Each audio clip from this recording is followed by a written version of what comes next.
বন্ধুরা, তোমরা সবাই কেমন আছো? আজ আমার মা আমাকে রান্না করতে বলেছে, তাই আমি মাকে বললাম তুমি তাহলে সবজিগুলো কেটে দাও, আমি রান্না করে দিচ্ছি। তাই এদিকে মা সবজিগুলো আমাকে কেটে দিচ্ছে। সবজিগুলো কাটার পর আমি এদিকে পটল ভাজার জন্য পটলে নুন হলুদ মাখিয়ে নিচ্ছি। যদিও আমি খুব ভালো রান্না করতে পারি না, তাও আমার মা বললো আজকে রান্নাটা তুই কর। আর এদিকে মা আমাকে রান্নার জন্য মশলা করে দিচ্ছে।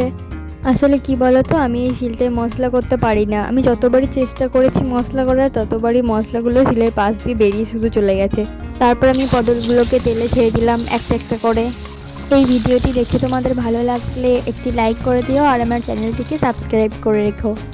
তারপর কিছুক্ষণ পর পটলগুলোকে আমি উল্টানোর চেষ্টা করছি, কিন্তু এদিকে এই পটলটা কিছুতেই উল্টাতে চাইছে না।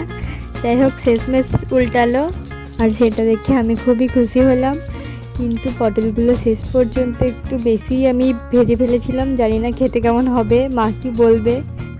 এরপর পটলগুলোকে আমি তুলে নিয়ে তারপর ভেজে নেব মাছগুলোকে।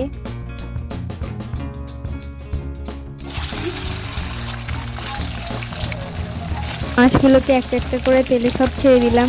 কিন্তু আমার মাছ ভাজতে প্রচণ্ড ভয় লাগে, কারণ মাছ ভাজার সময় তেলগুলো প্রচণ্ড ছিটকায়। কিন্তু মাছগুলো ভাজার সময় অল্প অল্প তেল ছিটকে আমার হাতে এসে লেগেছিল।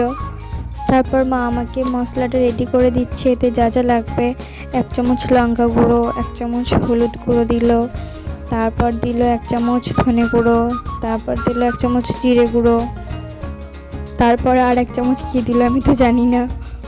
তারপর তেল গরম হলে তেজপাতা ফোড়ন দিয়ে মশলাটা ঢেলে দিলাম।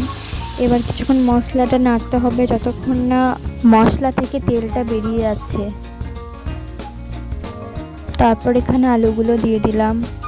তারপর কিছুক্ষণ আলুগুলো কষিয়ে নেব। এরপর থেকে লাস্ট পর্যন্ত রান্নাটা আমার মায়ে করেছে, কারণ আমি স্নান করতে চলে গিয়েছিলাম। আসলে রান্নাটা তো মায়েরই করা হলো, আমি শুধু মাঝে মাঝে খুন্তিটা নেড়েছি। এসে দেখি রান্নাটা পুরো শেষের দিকেই।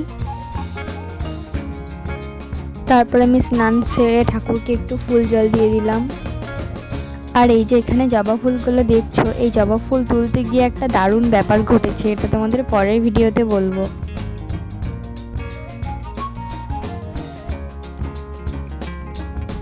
তারপর আমরা সবাই মিলে এখানে বরফ মাখতে বসে গেলাম।